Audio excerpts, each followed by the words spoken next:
Hello, my name is Mark and these are my dice tales, and at the end of the last game we rolled up a couple of keywords from the Oracle that said, have we got it here?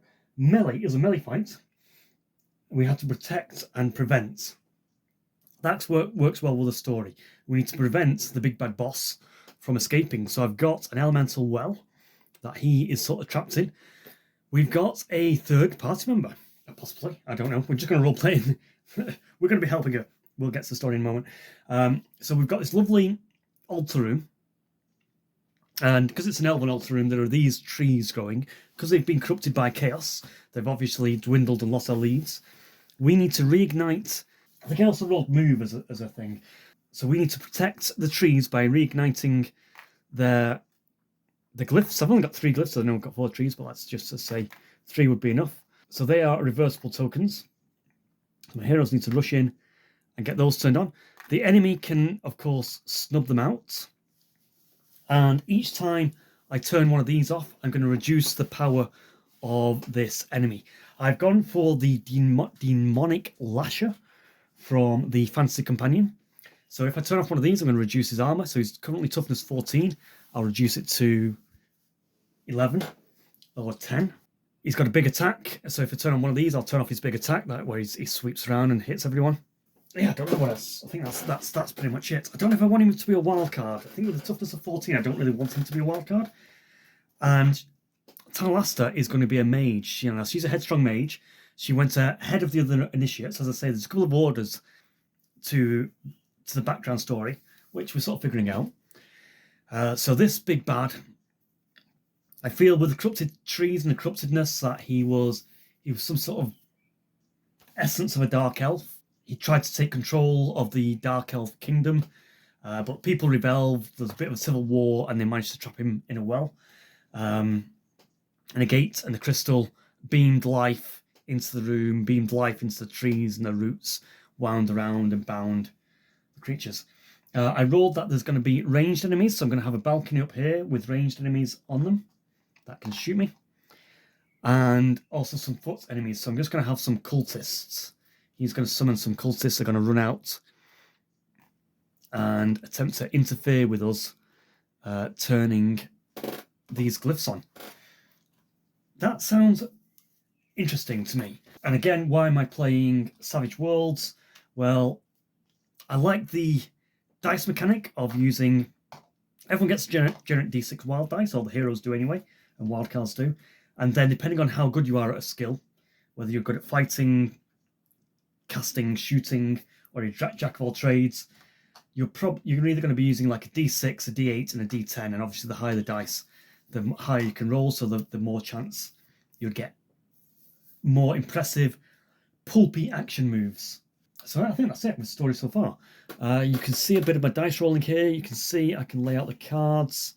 Let's do it. So Sarcha the Archer. She's like captain of the guard.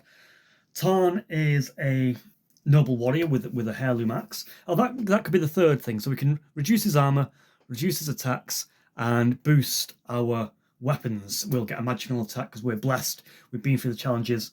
We can be anointed, and we can take we were the children that can take down this beast. And I might roll a random effect at the end of each turn to see if the temple reacts and turns one of these on or off through its own accord, a bit of a random act.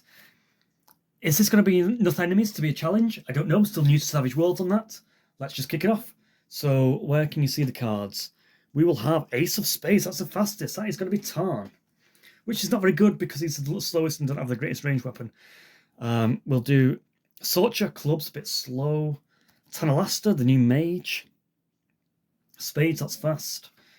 The beast in the middle. Let's put the beasts on this side. Oh, we forgot a card. Let's just stick that in the back of the pack. The foot creatures, the cultists, played by skeletons, and a joker. So everyone gets a Benny. Let's just remember that everyone's got an extra Benny.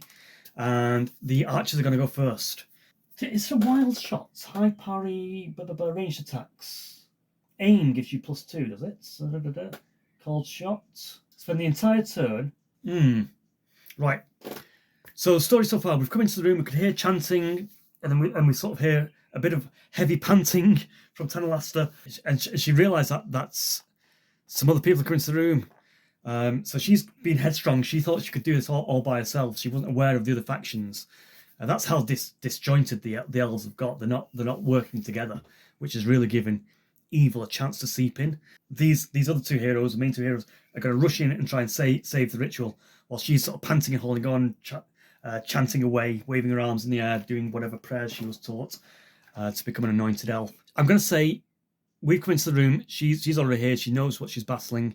Because she's let down, all the walls have turned off. That's why the enemies have turned up, and the big bad's started to raise out the well. We can still banish him if we turn on all these three and give him a good bonk on the head. She's going to have a spell shield on already. So she's going to have 3 turns where it's going to take +4 to hit her. So she would have rolled magic and a d6. I've done this before camera.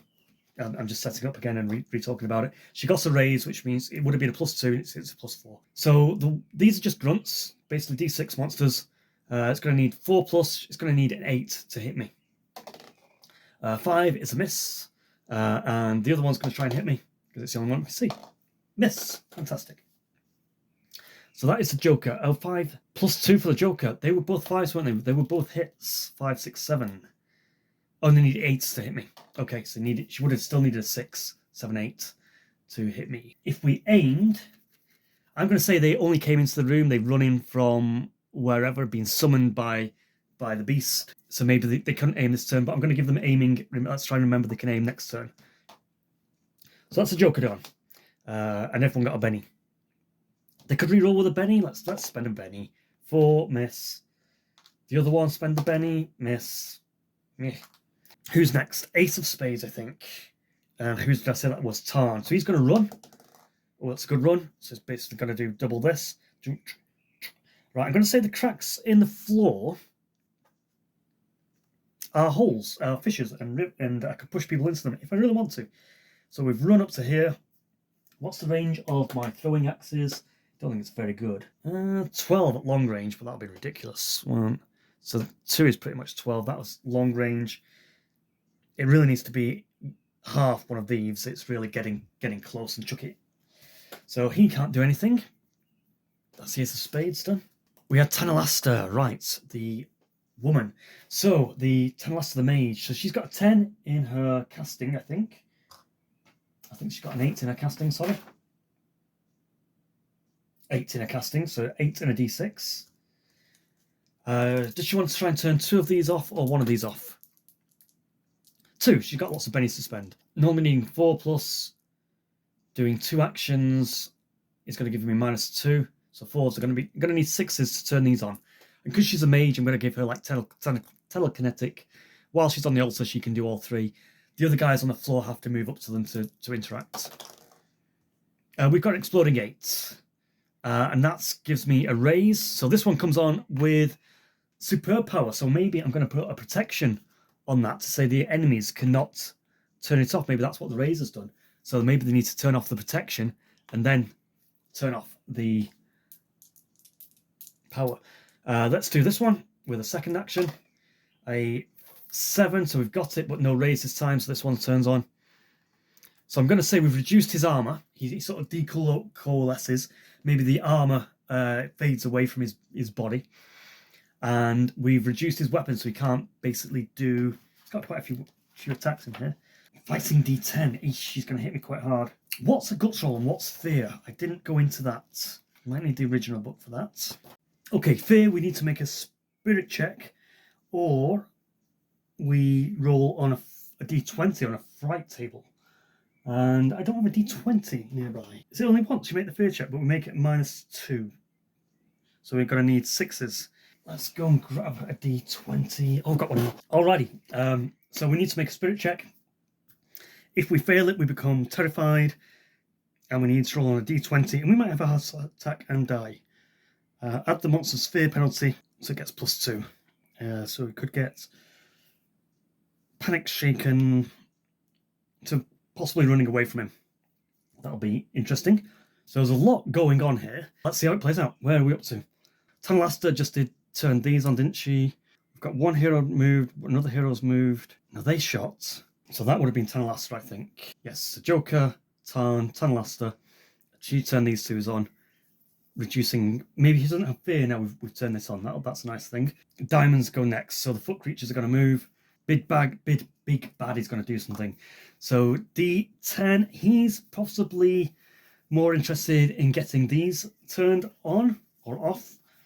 So let's have a look at what his wits are. Because he wants to fully escape, because if he knows that that gets turned on, he's going to get banished, and then we need to use the artifact on the well. What we're going to do for the artifact, I think it's going to be like get 3 successes in a row test. Otherwise, there's a chance that he can just come back into the realm. So here's D6. I'm going to give him a D6, and he needs to roll. I'm going to say he gets it's hard whilst 2-1. So I'm going to say he needs a 5 or a 6. But if he knocks one down, then the next one's going to need. So if they're all on, he needs a 6. If there's 1 off, he needs a 5 or a 6. If there's 2 off, he needs a 4 or a 6. So 2, he's failed to turn 1 on. Fantastic, that's his turn done. Then the foot creatures move, and then if it gets a bit too hairy, he's going to lash out. So I don't know, like a transforming big bad boss, you know, there are levels to him. Let's see, where's she going to run? He's maybe going to run.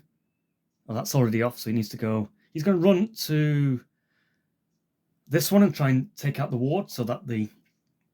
So he's going to run. Oh, it's a good run. Definitely get there. Ah, my lord, I will free you. I will do everything you say and believe everything you say, you prince of lies. And this one, again, similar thing. He's going to run. I think he's probably got it close enough, but maybe not enough to interact this turn, just close enough. This must be Sorcha right at the end. She'll have a run to the doorway here. She can have maybe a covered shot. I'm going to say in short range, but a covered shot at this guy. So 4 needing a 6. I'm going to say there's lots of light. This crystal is bringing light to try and feed these weak trees.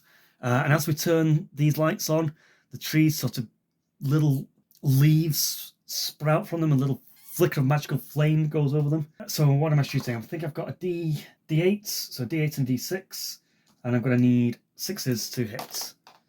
I've got a 4 and a 3, so I missed. Let's spend a Benny. We've got lots of Bennies. Boop. We got 3 Benny, didn't we? And that's another miss. We won't spend any more. Save those for another turn. That's top of the round. Boom. So, again, let's try. I like that. Heroes on this side. Clubs for Sorcha. Tarn. Another club. So we're going very slow. We've got a diamond for Tanalaster. Heroes. Cultists. Foot creature. Creature in the well. And archers. So the foot creatures are going to go first, it looks like. They've got a heart, no spades anywhere, so hearts. This one's going to keep, so he needs 2 successes. He needs 4+. 6, he explodes. Can he get a raise? No, he doesn't get a raise. That is a raise, yeah. So I'm going to do it. He's managed to break the bond, the spell that I put on it, and disable the artifacts, disable the glyph at the same time.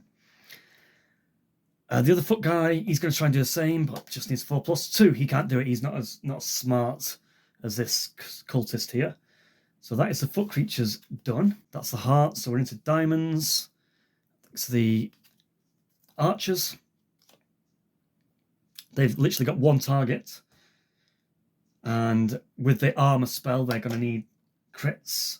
Spend a Benny. Nope, failed it. And the other one, 4 misses. So 2 arrows just plink into the magical shimmering armor that the elf has. Now, magic is cool in this. I'm not describing it very well. But basically, there's only a couple of spells which I really like. I mean, there's not a huge, massive list. And you make them your own. I did this way back with Hero Quest, way back when, other games. But even Magic Missile in D&D, it's not just a green pulse. If you're a necromancer, it's a biting skull. It's if you're an elemental, it's a fire or an ice dart. If you're an evil, it might be a swarm of bugs. It doesn't always just be a green blob. So this has trappings, and you make your spells look however you like. So this elf might have a leaf appears as a shield that hovers in front of her. an ironwood leaf. And you can role play into those. So with that, if I had a fire magic, the fire might affect the demon or something like that. I'd have all those shots from them. So it's all the heroes' turns now, so it doesn't really matter what order we go in. I don't think. Who is technically the fastest? Tanalasta is the fastest. Is she worried about taking out the cultists? I think taking out those archers, they're a bit pesky. And I will resummon them, I think, if there's too few. So she's going to take 2 actions. She just wants to turn on one of these. So I think if they got all 3 of these off, he gets stronger. Right, that is too risky. Right, we've got to turn. She's going to take 2 actions again. So she's going to use a D10 and a D6, her wits, to turn on one of these. So 4 needing 6s. We've got to raise. So again, we've done a similar thing. We've turned this one on, and we're giving it protection, so it's harder to turn off. She's a very good mage. And this one makes our weapons glow, so they're going to do more damage. We're going to get +4 to attack this creature in the well.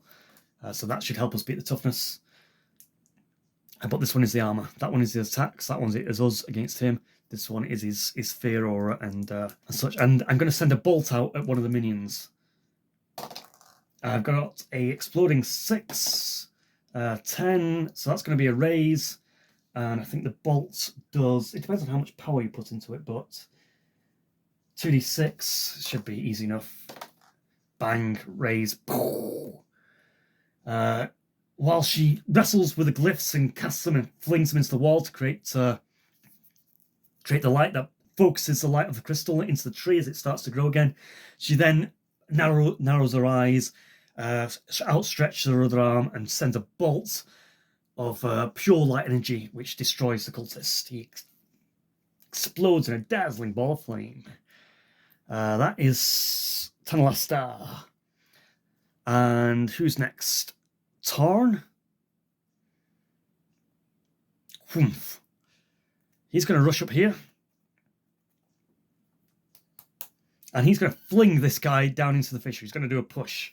So he's going to use his strength. I think is a D10 and a D6. 8. And I think we need to get... Is this going to be versus athletics? Yeah. 1. Terrible. Poof. That looked cool. That was cinematic. You can't do that in other games. He's very happy that. He would have got +2 for charging as well. Charging in. And then we've got Socha. I think she's a bit... Rather than shooting, she's going to try and turn this one on. So she's going to run. I reckon she can get there with an extra 1. And she's going to use her wits. I think that's a D8. D8 and D6 needing 4+. We've got a 7. We've done it. This, we've got all our powers now. Our weapons are glowing. His armor's gone down. So we're going to need to whack him with a 10+. I feel like saying, I don't like giving him a wild card, but I like to maybe, so we've got to hit him twice. And then get the artifact onto the well to seal it. How's that sound for a bit of an epic combat? Now, does anything happen? The general chaos from the temple anyway? I've rolled a 1, that's a nothing happens. 1 to 3, nothing happens. 4 to 5, we flip one of these again. And we can't kill him while one of those is flipped. And 6, spawn more enemies. That's what I've made a little chaos table. Socha at the back. Tarn next. Tanalasta. Monsters, we've got the foot creature. They're going very fast. The creature in the well.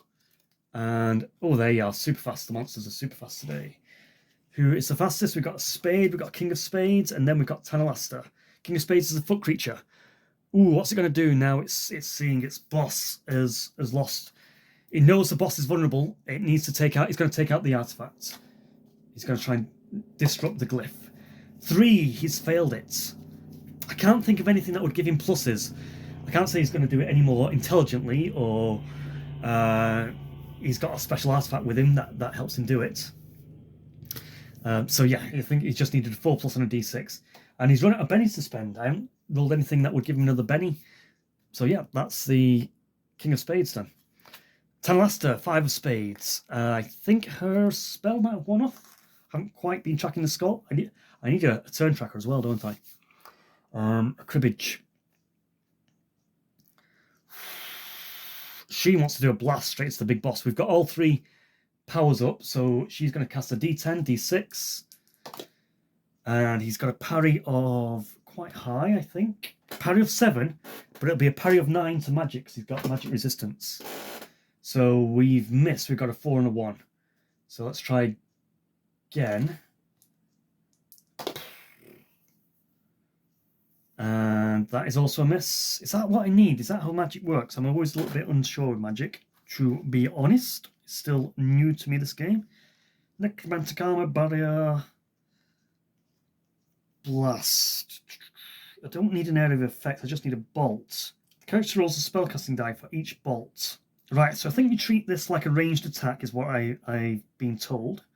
So she's right next to him. It's going to be a 4+. Oh, maybe I've hit him. Maybe I hit him twice and didn't need anything, but I've actually got 3 bolts. So I've hit him once, hit him twice. Let's try a third one. And I've hit him... Oh no, because I said... And I don't think these casters needing -2, but he's got resistance, so I needed 6s. Let's start again. I need 6s. I've got 3 bolts to hit him. 1 miss.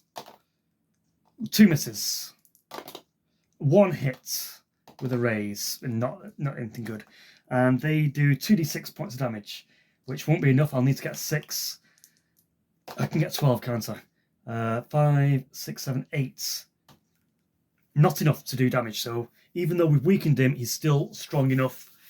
He just absorbs the powers. Oh, ha, ha, ha. I am too powerful. That's Tanalasta done. Tarn. Oh, I think he should have gone faster than that, but Tarn is going to rush up. Ooh, Tarn. I'm thinking you go and take out the minion. So D10, D6. Where's your parry, little guy? Your parry is 5. I've missed. Terrible. Unless I say the magic weapons give us another +1. It'll be tricky. No, let's chuck a Benny at it. Another miss. Chuck another Benny at it. 10. Right, that's on track. That should destroy him. Something like a D8 and D10 to hit him. Damn. Terrible. I just spend all my rerolls, and I should have just pushed him down the cliff again. But he's engaged. I don't think he's going to go for the glyph, so that's something. So then Sorcha is going to take 2 actions to hit with her bow. So we do get plus to this. We've got our magic weapons turn on at the moment. What did I say? It's going to give me +2. Is it +2 damage? +4 damage? I think it's damage plus the damage. Right, D10, D6 to hit. 6s needed to hit. It's going to do 2 attacks. 1 miss. God damn it.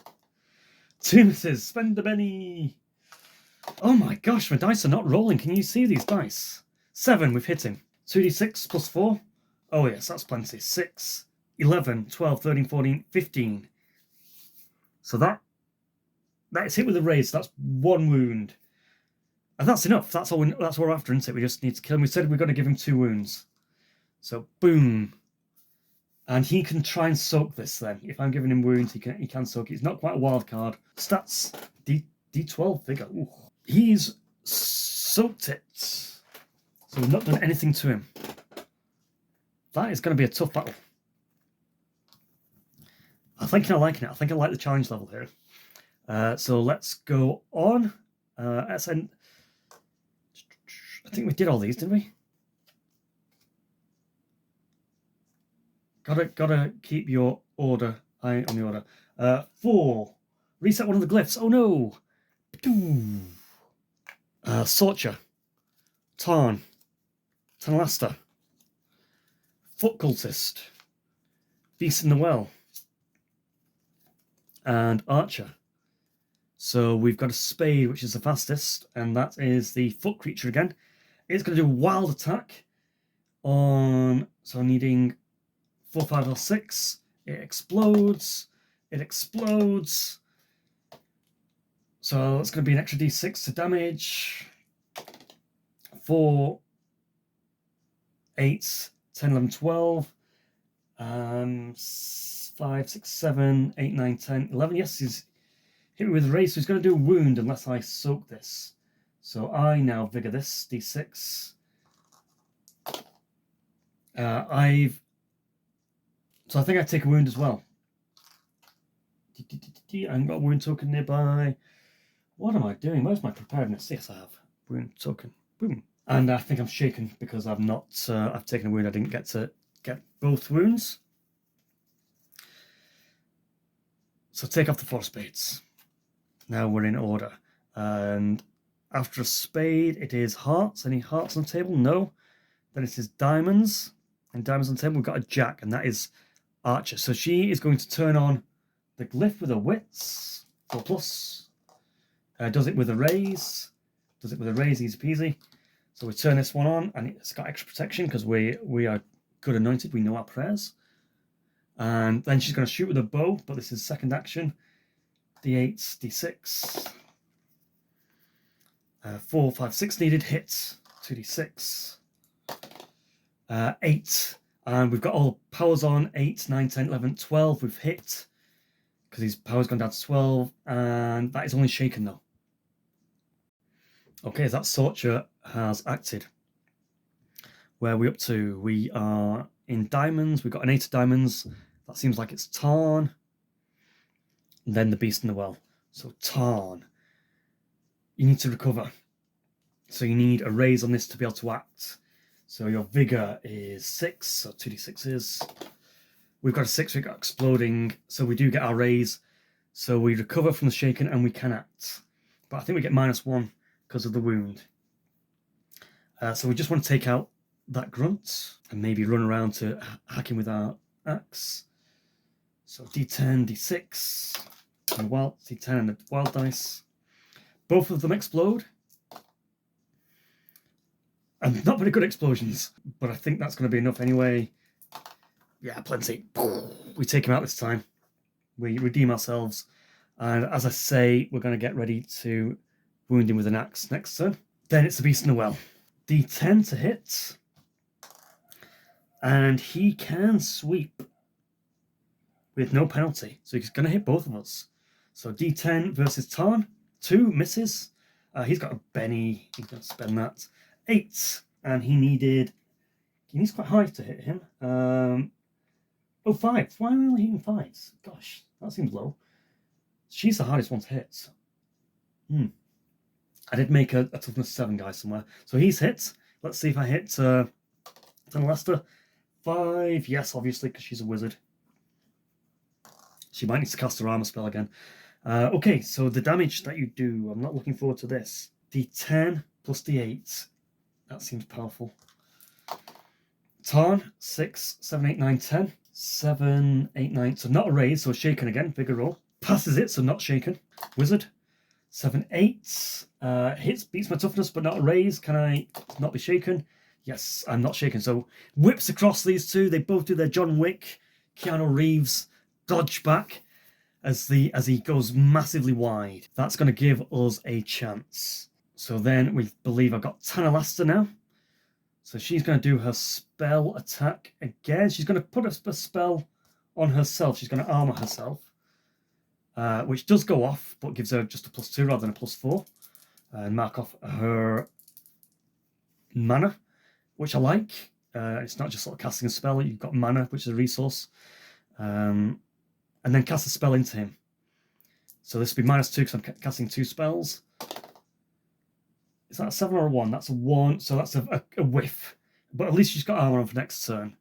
And then the archer goes. It's got a shot on Tarn on the floor there. And the archer is D6. Misses. No bennies to spend. I've got last bennies to spend on him. Turn order. Boom. Let's fight fast. Spades are fast. Hearts are fast. And then Tarn is going last. Beast in the well and Archer. Ooh, gosh, that's... And then general effects, 5. Reset a glyph. So I could say maybe the power source. But my protection spell wavers as the assaults of chaos keep trying to free this creature from its prison. You will not... you've been subdued in the last civil war. You're not coming back out. Get back in there, you filthy animal. So who's the fastest? So spades are at top. The creature in the well is the fastest, so it's going to lash out. What did it say? D10s. So versus Tarn, 3, he misses. Versus, oh no, 1, fantastic news. He's going to re-roll. I don't know if that'll let him re-roll both. Let's say it does. A 1, he misses Tarn again. And an 8, he finally hits his Sorcher. So he would have needed 6s, he got an 8, so he's hit. Now he needs to wound, and he does massive damage. D8, D10. 7, 8, it's a raise. So that's going to be a wound this time, so we need to soak this. D6, D6. A 5, so we soak it, I think, but it does leave us shaken. No, if you soak all the wounds, you're fine. I need to check that I'm really, really doing that right. Because that finance seems like a powerful beast doing a lot and not doing a lot. So I'm still... If he seems good, I've got to watch more playthroughs, I think, and make sure I'm doing it right. Let's go with it for now. 3 of spades. Sorcher, you're in a good position to take 2 shots with your magical bow. D10, D6 to hit. Really need a raise. We've got a 10. Oh yes, we've got a raise. So we're going to be doing 3d6 damage plus 4 from the magical glyphs. 6, 11, and that gives us a raise. So we've hit him. He's got 2 wounds. I say he needs a 2-wound creature. He's going to try and soak it though with a d12. Oh, and he does it with a raise. So he takes it both. A fantastic shot. But I said I was shooting twice. I've got to explode. I've got an 11, which is hit with a raise. Fantastic. So we're doing it again. 4, 8, 9, 10, 11, 12, 13. So just a wound. And he takes it. So a wound goes through.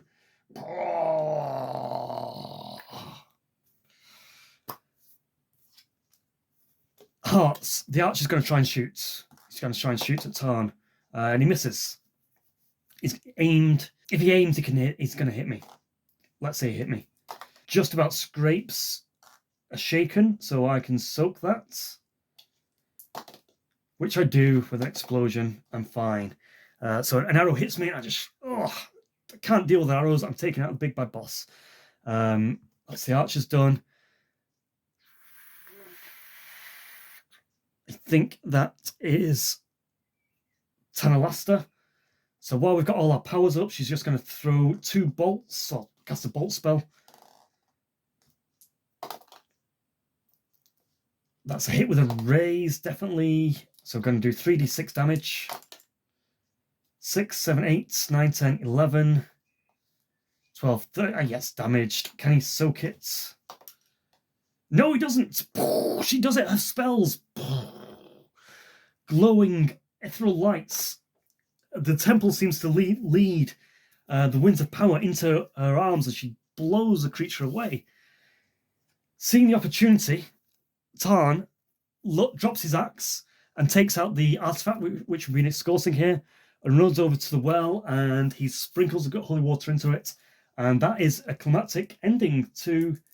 do I need to pass a roll here? Let's say yes, I do. Watch me fluff this. Oh, it got to explode. And it got to explode. He says his prayers. He joshes the water, and we seal the well. And the threat of the old-time enemy of the elves has been surpassed. With the sealing of the well, the energies, it seeps out of the well, and the trees bloom to life again, and the temple automatically feels more peaceful, and they blast out light into the enemies. That worked. Now, I have to tell you, I played this scenario how many times? 3 or 4. This might have been the 4th one, maybe the 3rd one, I can't quite remember. Some of them I just felt a bit anticlimactic with turning these on and off, and then the creature just not being there. Not having that creature being hard enough to fight, giving him a 2nd wound seemed to fit right there. I don't like that D12 figure though, rolling under 4, if I was doing that correctly. I say I'm sort of making it up and just making it feel right. And I feel that's what a solo role player should do. Don't be too entwined into your rules make it fun. That felt epic. I'm happy with that roll. Roll camera. Let's put this in the edit room. I don't think I'm going to play out escaping the dungeon. I think that was enough. That was, how many videos did we get there? 2, 3, 4. We had the fissure room. We had the challenge with the never-ending story type statues. The fight with the spiders, which was quite tough and quite long. And this one clocked in quite quickly, actually. I really enjoyed it. But the caveat, I've played it 4 times, and the first few ones just whiffed. I think I had it quite right here with everything turned off, and now I had to turn them all on. And getting bonuses to lower the threat of the big creature really seemed to work. And I think even the number of minions I had more in some games. This one seemed about right. I think if it was pulp and machine guns and things where you had a rate of fire, I need to look at spells, make sure I'm getting them right. But other than that, yes, it kind of works quite well. It's a lot of crunch, a lot more than, say, Sword Weirdos or the When Nightmares Come. But I'm liking it. I'm liking oracles. I'm liking making it up on the fly. It's pretty cool. And I mean, next I'm going to be looking at Ironsworn and Starforged. So that's going to give me a better insight into oracles, because that's a well-liked modern solo co-op game. So yeah, what was Tanalasta doing there? So yeah, I said there's other factions. That really displayed how factionated the elves are. They didn't have a coordinated effort to come to this temple. I didn't really do the roleplayness of Sorcha. She got affected by the curse in the last room, didn't I? I sort of forgot about that. But that's okay, things happen. I'm sure the DM forgets things in RPGs all the time. I did when I was DMing for other people. I'd like to DM with other people again. I'd like to get there, and I think I'd like to introduce people to Savage Worlds. It seems like a cool, pulpy, fast system. Anyway, I think that's enough. Let's chat less and keep the video short. Any recaps? No. So the heroes, Tarn, Tanalasta, and Sorcha, they will gain some sort of treasure from this. They'll definitely get a blessing of the gods in the temple, and they'll come out and return to their factions and hopefully reunite everyone. And there'll be we'll cast out these cultists. We'll know how to seek them out by the mark they bore or something like that. We'll look at the bodies. I don't think I'm going to continue the story. I think it's going to be something completely new next time. But maybe other Savage Worlds, and just to get me into running on rooftops and fighting on top of trains and moving obstacles. It seems fun. And there is a bit of mass army in there I was going to do. It seems to be token based. I'll look into that. Anyway, yeah. Blabber blabber. Mark's Dice Tales playing Savage Worlds in my Skyrim-esque dungeon. So thanks for watching along with me. Hope you enjoy. Put your comments below. Let me know what you think of Ironforged, Starforged. What else am I looking at? Scarlet Heroes, potentially. But that's too much. I think I've hit a bit of a pinnacle here. Loved Sword Weirdos. Looking forward to Void Fighter. I'm going to show you these for Void Fighter. I've put images of Wing Commander vessels in 50 mil coin tokens. These can also be used as when I'm really bored and I don't want miniatures. I can use them. I've got some World War grunts in there and a big sort of flesh golem, or a small sort of flesh golem, maybe a enraged guy. Instead, if I didn't want to use miniatures because these break and such and get lost, so I could just play it on a flat board anywhere. Stick these in a pencil case with some dice. Anyway, that's that.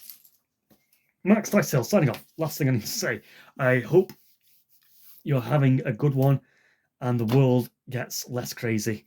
Are we on the right side of this? So cool.